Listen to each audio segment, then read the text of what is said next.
Assalamualaikum teman-teman semua, kenalin aku Edina Putri Husnia dari Fakultas Ekonomi dan Bisnis, jurusan Ekonomi Syariah. Sahabat semua, hari ini kita akan mengupas sebuah persoalan besar yang menyentuh kita semua, krisis ekonomi global dan bagaimana perspektif ekonomi Islam menawarkan solusinya. Kita hidup di masa yang penuh tantangan ekonomi. Di seluruh dunia, banyak negara yang menghadapi utang yang makin besar, investasi yang melambat, dan ketidakpastian yang tinggi. Seperti yang terjadi di Indonesia, pemerintah baru-baru ini mengumumkan paket stimulus sekitar 30 triliun untuk 35 juta rumah tangga dan memperluas program magang untuk 100.000 lulusan universitas guna mendorong konsumsi dan pekerjaan. Pemerintah juga menambah injeksi likuiditas ke bank negara yang besar, di mana artinya menambah uang yang bisa dipakai bank untuk memberi pinjaman. Hal ini menunjukkan adanya tekanan ekonomi yang nyata. Jika tidak direspon dengan cepat, bisa jadi kita ikut terdampak dari keringnya uang di pasar, pekerjaan yang susah, dan daya beli yang melemah. Mari kita lihat beberapa solusi konkret yang bisa diterapkan berdasarkan prinsip ekonomi Islam. Solusi pertama yakni pembiayaan berdasarkan kegiatan nyata. Skema bagi hasil Pudoro Badan Musyarakah, di mana pemilik dana dan pelaku usaha berbagi untung dan rugi.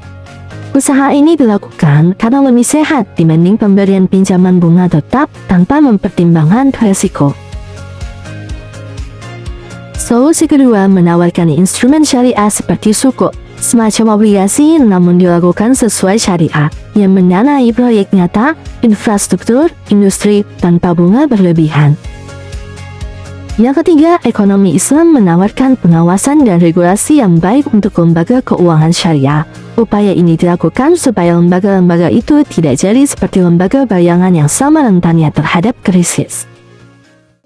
Yang keempat, mekanisme sosial dan ekonomi inklusif. Ekonomi Islam juga menekankan zakat, wakaf, sedekah sebagai bagian dari sistem keuangan. Artinya, ketika ekonomi global goyah, ada mekanisme pembagian kesejahteraan yang bisa membantu masyarakat. Terakhir, ekonomi Islam memberikan solusi, yakni hindari penimbunan dan spekulasi yang merugikan masyarakat.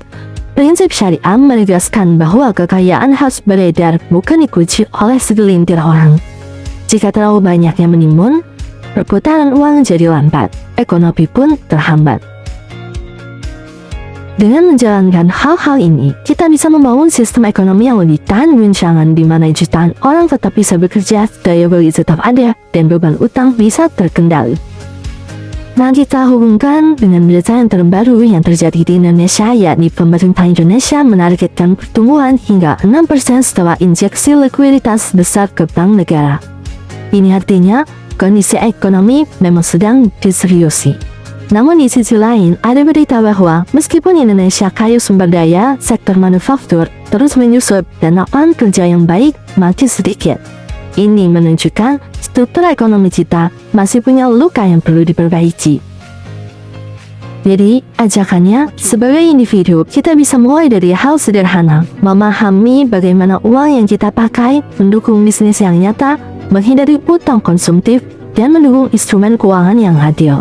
Sebagai masyarakat, kita bisa mendorong kebijakan yang pro rakyat, bukan hanya pro modal besar. Dengan begitu, kita bisa bersama-sama memperkuat ekonomi kita agar tak terguncang saat badai global datang. Demikian penjelasan sederhana tentang krisis global dan solusi dari ekonomi Islam. Semoga ini memberi pencerahan dan inspirasi bahwa kita bukan hanya korban, tapi bisa menjadi bagian dari solusi. Terima kasih sudah mendengarkan.